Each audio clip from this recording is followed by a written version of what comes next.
Hello everyone, Charles Watts here, the Arsenal correspondent at Gold, joining you on a pretty gloomy Friday morning after Arsenal were beaten 3-2 at Old Trafford last night at Manchester United. Obviously I wasn't at the game, couldn't make up there because of family commitments this morning. Basically had to do the school run, so I couldn't stay over in Manchester.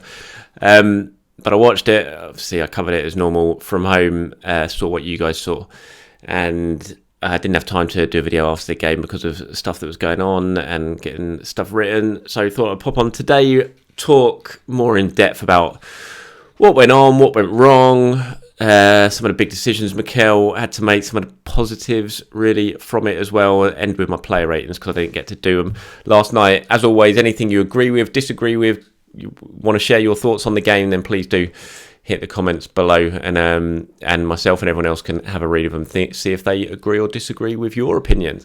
The game, I'm still annoyed about it. I have to say, I'm annoyed about losing. I'm annoyed. I would have been annoyed about drawing, to be honest, because it just felt it was a big opportunity for Arsenal last night. It just felt like United were there for the taking. They just couldn't get it over the line. They put themselves in a great position twice, obviously 1-0 up. If they'd got into half-time at 1-0, I think they would have gone on and won the game. They didn't. They let United back in it just before half-time, which was a real sucker punch. And they fell behind and they got themselves back level. And at that point, when at 2-2, again, I was convinced they were going to go on and win the game. Just such a stupid thing, stupid tackle, stupid challenge from Odegaard. And I just nowhere back after that. 3-2 down, 20 minutes to go. Yeah, I still thought they had chances to equalise. Well, they did have chances to equalise. And they didn't take them, and it was just a really frustrating night. There's been some bad defeats at Old Trafford over the years, but this one felt even just really up there in terms of how painful it was because United weren't good. I thought Arsenal were more than capable of winning that game, and they just didn't have the nous to get themselves over the line, and it was frustrating. There's been lots of criticism, I know. I can't stand Twitter after a defeat at the best of times, but there's been loads of criticism for the players, for Odegaard, for Arteta, Partey, but real horrible stuff as usual after the game, which just comes with the territory now on being on social media after defeat. But I can understand why everyone's so frustrated with it because it just felt like a game that Arsenal could have won, and it would have been such a big game to win as well. They would have gone 8 points clear of United. They would have gone above West Ham into the top four, with West Ham playing Chelsea at the weekend, and then West Ham coming to the Emirates next week. There was a real opportunity for Arsenal to really lay down a marker last night and sort of seize control of that potential fourth spot in the race for the top four. They didn't take it, and they've let United move to within 2 points of them. Tottenham are now just behind them off Spurs' win. It was just a big opportunity lost, and you sort of look back on how the game unfolded. It was just the big moments Arsenal couldn't take advantage of them. Maybe that's because of their inexperience. Maybe it's because of these senior players let them down, because there's only a couple of senior players really in this Arsenal team at the moment, certainly last night, and that was Aubameyang and Thomas Partey, and neither of them had good games. In fact, both were very, very poor. And those are the sort of games you need your big players to take control of, and it just didn't really happen for either of them. Partey was very slack in the first half, gave the ball away constantly, and that was at a time when Arsenal were leading. You wanted them to have a little bit of control of the game, maybe go on and get the second goal, but they kept giving the ball away, and Partey especially, and that sort of invited United on, and it let United get a little bit of momentum, which they eventually took advantage of by getting the equaliser just before half-time. So that was disappointing. And Aubameyang, I'll talk about Aubameyang in a little bit more in depth in a minute, but he just didn't.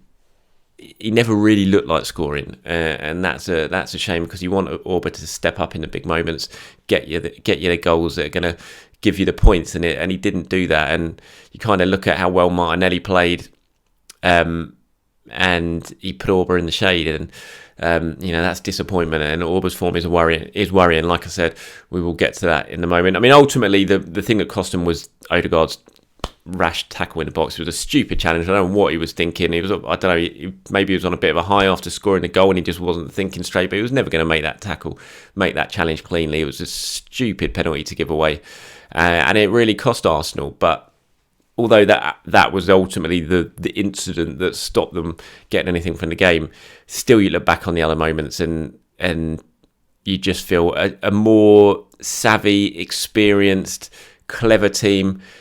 They just had to be a bit more mature and show a bit more ruthlessness in real key moments, and they would have gone on and won that game. I'm utterly convinced of it, but they just didn't do it. Like I said, after the first goal, they were there. United were there for the taking. Arsenal could have pushed on and got themselves a second, and they would have won it. I'm utterly convinced of it, but they just couldn't. They didn't have enough about them to really keep control of the game throughout the first half and sort of power home their advantage, and they let United off the hook, and that was a big disappointment. And again, that's where I sort of look at the key players. Certainly your Thomas Partey in a heart midfield, who you really want to see dominate that game like he did at Old Trafford last season, and he just couldn't do it. And it just sort of continues a theme we're seeing from Thomas at the moment. He's just not on it, and that's disappointing, because these are the sort of games you brought Thomas Partey in to really boss, and he's not doing it, and that is a bit of a worry, because he's been back fit for a while now. You'd expect he's up to speed and getting back towards his best, and he's not there yet. And we need him. Arsenal need him there, and they certainly need him last night. And he didn't perform, and I think that was a big key part in why Arsenal didn't go on to win that game. Because if Thomas had bossed that midfield like we know he can, and he has done there before, Arsenal would go on and win it. I'm utterly convinced. And I'm not putting all the blame on Thomas Partey, far from it. It was a team thing. Defensively they weren't great at times as well, which is a little bit disappointing. Really, in individual moments, at times they looked really, really solid, I thought, and their shape was good, but then they just switch off for a moment. And again, maybe that comes from inexperience and young players, but I think conceding 3 goals at Old Trafford, you're not going to get much out of a game if you concede 3 goals away at Manchester United, and that's what they did. I mean, you go to Old Trafford and score twice, you'd hope you get something. That's a big disappointment, and one of the combined reasons why it went wrong for Arsenal, and they end up empty-handed, just like that. The game at Anfield, although they got hammered 4-0, I wasn't that bothered, which is a stupid thing to say when you lose 4-0, but it's Liverpool. I know Liverpool are far, far better than Arsenal. They just are. Arsenal are nowhere near Liverpool yet. That's where you aspire to get to, but it's a way down the line if Arsenal are ever going to get there. But United aren't Liverpool. They're not as good as Liverpool. They were there for the taking, and that's why it just felt really, really frustrating last night. All right, so a little bit more about Aubameyang now and his performance. And I hate to single out players, and Auba's done great stuff for Arsenal at the moment, but it's getting very, very hard to justify starting Aubameyang at the moment. Thierry Henry was in the studio last night, and on the Prime studio, and I love Thierry Henry, worship the guy, but I don't understand his criticism after the game of Arteta bringing Aubameyang off after 75 minutes. And Aubameyang didn't even look like scoring at all, and he hasn't looked like scoring for a long time, and that's the big worry at the moment. I think it's 5 games now without a goal for Auba, and it's not just his performances in the game that are the big concern. It's the fact that he doesn't look like scoring even the relatively simple chances that are coming his way. And I'm not going to say they're easy, because look, if I'd be on the pitch, I'd miss them. But Aubameyang's not me. He's has been one of Europe's top strikers, and he's a poacher, he's a finisher. That's what he's built his career on. And at the moment, you look back to the game against Watford, the game against Newcastle, last night even. When chances are coming his way, he's not even putting his foot through the ball. There's no conviction in his finishing. He just doesn't look like scoring when he gets a chance. And that one last night, look, I don't know if it had been offside or not. It was very, very close, and he probably would have been offside if it had gone to VAR. But you don't worry about that. You just finish it, don't you? It was 3-2. That would have made it 3-3 had it gone in, and he didn't know if he was offside or not. And the fact that he still didn't stick it away from point blank range and he put it straight at the gate, it kind of sums up where Aubameyang is right now. It just doesn't look like he's going to score, and that is a big concern. And that's why I didn't really understand Henry sitting there and having a go at Arteta for taking him off afterwards. I mean, there's plenty of things to have a go at Arteta for, don't get me wrong, but if anything, you should be criticising him for showing too much faith in Aubameyang at the moment and continuing to start him, not taking him off after 75 minutes when again he's done absolutely nothing really in a game, and not really looked like scoring, and barely troubled De Gea when he's had an opportunity to test him. So I thought it was really odd from Henry to sit there and have a go over that. Like I said, there was plenty of decisions made last night by Arteta that didn't go right really, and criticise and call him out on those. But the Auba comments, to really sort of go in on him on that, I didn't really get Henry's thinking behind it. And yeah, I mean, I think Martinelli I thought was a real bright spot last night. He really made a point in that game. I think we were all looking at him. We saw how well he played when he came on. He's got his goal against Newcastle. We wanted to see him back that up at Old Trafford, and I think he certainly did that, especially in the second half. When Arsenal were chasing the game, he was the one real bright spot who you thought he's going to make a difference here. Obviously, he set up the goal for Odegaard. Lovely play down the right-hand side. There was a few really good runs in there. He caused United problems all throughout the second half, running at them, turning them, getting them on the back foot. And you kind of look towards that Everton game now on Monday night. Yes, he wasn't playing as a central striker last night, Martinelli, but you look at that Everton game on Monday night and you think, given Auba's form, it's really hard to say that Auba should be starting in that game. In fact, you have to say he shouldn't be starting in that game, really. And you need to reward Martinelli for a decent performance. And I think Saka will certainly come back in, because you'd think he'll have another couple of days training in him ahead of the game at Goodison Park. But that shouldn't really be at the expense of Martinelli. I really feel like Martinelli deserves a go at in the central striker role on Monday night. Whether he can have the same sort of influence he can playing in that role, where you're kind of looking at a player to hold the ball up a little bit in that position. That's not exactly Martinelli's strength. But so it'll be a more difficult night, I'm sure, for him if he does play there. But you do feel you can't continue to play Aubameyang when he's not scoring and he's wasting big chances. Surely you wouldn't do that in any other player in the team.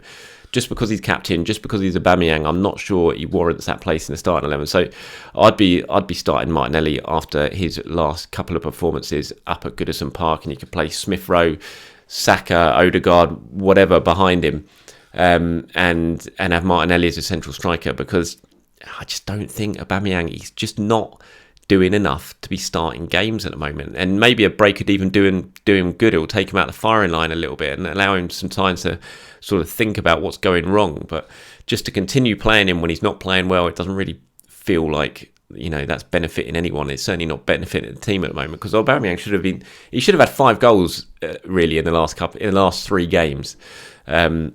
Had so many good chances against Watford. He had a good chance away at Liverpool that he put straight at Alisson. Certainly should have scored against Newcastle. And, you'd think if he was onside or not in that chance, he should have been putting that in the back of the net and then worrying about what VAR said afterwards last night. So, yeah, big decisions for Mikel to make when it comes to the captain on Monday night. I think obviously there's been lots of criticism of Arteta, as there always is after a defeat last night, and the big decision he made, really, the surprise one was El Neni, who sort of came in from the cold really and started that game. It certainly surprised me when I saw his name in the starting 11. I don't think any of us were expecting that. I don't think El Neni actually played that badly. He was certainly better than Thomas Partey. I don't think you can look at that performance last night and say that El Neni was the reason Arsenal didn't win the game. Whether Lokonga you'd think he'd certainly given Arsenal more going forward with his quality of passing and his vision in terms of actually passing the ball forwards, which, let's face it, El Neni doesn't really do. And so maybe, Sambi would have made a difference. But I think when you look at that game yesterday, you don't really... I don't really look at it and think, it's because of El Neni. I think El Neni was better than Thomas Partey last night, for example. Obviously, he stuck with Nuno Tavares again, which didn't surprise me. After the game, you can maybe look at it and say the experience of Kieran Tierney might have helped Arsenal out a little bit in that game. But I don't look at Tavares yesterday and thought he had a shocker by any means. So it's not a defeat that I sort of put squarely on Arteta's feet. I look more at the players and think it was down to them, really. It was down to Aubameyang not playing well. It was down to Partey having a bit of a shocker. It was down to Odegaard making a ridiculous tackle in the penalty area. So I'm not going to sit here and hammer Arteta for last night's defeat. I think obviously he played a part in it. I think he's got to sort out the way Arsenal sit back maybe after getting themselves in front, because they've got away with it a couple of times this season. They didn't get away with it last night. They could have really pushed on at 1-0 in that first half and tried to take the game away from United. They didn't. They let United back into the game. But I don't look at those performances and I think Arteta deliberately tells the team to sit back. I can't imagine that's right. I just think the players at the moment, maybe given their age, maybe given their lack of confidence, they just kind of retreat and try and protect what they have. And in that first half yesterday, as I've said before, I kind of look at Thomas Partey giving the ball away constantly, and then sort of 15-20 minutes after Arsenal got themselves in front, and that allowed United to get back on the front foot. So I'm not sure it's more a case of Arsenal deliberately sitting deep and following Arteta's orders. I think they just didn't have it in them to go forward and kill the game off, and then their lack of quality in key moments with their passing let United back into the game. So yeah, I think obviously you've got to be critical, but I mean, when he talked about why he started El Neni, he said to play a player like him with him, that experience that he has in playing this arena, he was incredibly good last year when he played here as well. The way he's been training, the way he behaves, and because I believe that sometimes we have to rotate things for the game. So that was his explanation for playing El Neni, and he did play very well at Old Trafford last season. I don't think that, I'm not really sure you can look at that though, so he played well last year, so I'll play him this year. I'm not sure really that stacks up. You'd hope there's more to the decision just than that. But yeah, as always, the game is always, you're always going to single out the manager, but I still look at the players last night as the main reason that Arsenal ended that game with nothing. So talking about the players, I'll end today's video with my player ratings for the game. As always, if you agree, disagree, let me know. Ramsdale, I gave a 6-2. I don't think he really could have done much with any of the goals. Obviously, the penalty, he went the other way. Second one, he had no chance with. First one, he did get a touch to. Maybe he could have had a stronger hand, but it's very hard to be critical of him for anything that happened in that game yesterday. I thought Tomiyasu, was excellent at right back. He gets an 8 from me. Thought he was certainly Arsenal's standout defender. I'll give the two centre-backs 7 because I thought they played well for the majority of the game. There was a couple of times that maybe they went... they sort of lost a man, really. Ben White, I think, sort of gave the ball away in the build-up to the first goal, but I thought they did all right individually, the two of them. Tavares, I'm going to give a 6. El Neni, I'm going to give a 6. Partey, I'm going to give a 4. Smith Rowe, I'm going to give a 6. Odegaard, going to give a 6. I think Odegaard's getting absolutely battered at times. I mean, obviously, he gave away that dreadful penalty, which was just ridiculous, but on the whole I didn't think he had that bad a game. I think he had more key passes than anyone. He scored a really good goal, excellent play in the first half to set up that chance for Martinelli. I didn't think Odegaard deserves some of the absolute abuse he's getting, but again, that's the way of social media. Martinelli's my man of the match. He gets an 8. I thought he was great, especially in the second half, like I said. And Auba gets a 4 for another disappointing performance. So there are my player ratings. Ramsdale 6, Tomiyasu 8, White 7, Gabriel 7, Tavares 6, El Neni 6, Partey 4, Smith Rowe 6, Odegaard 6, Martinelli 8, and Auba 4. Alright everyone, thank you very much for watching this video. I hope you can enjoy your Friday despite the defeat. And not too long until Arsenal get back in action Monday night. Mikel Arteta will be speaking to a few members of the media tomorrow. I won't be there, but do keep your eye out for any updates from that press conference. Alright everyone, thank you very much for watching. Have a good day. I'll speak to you soon.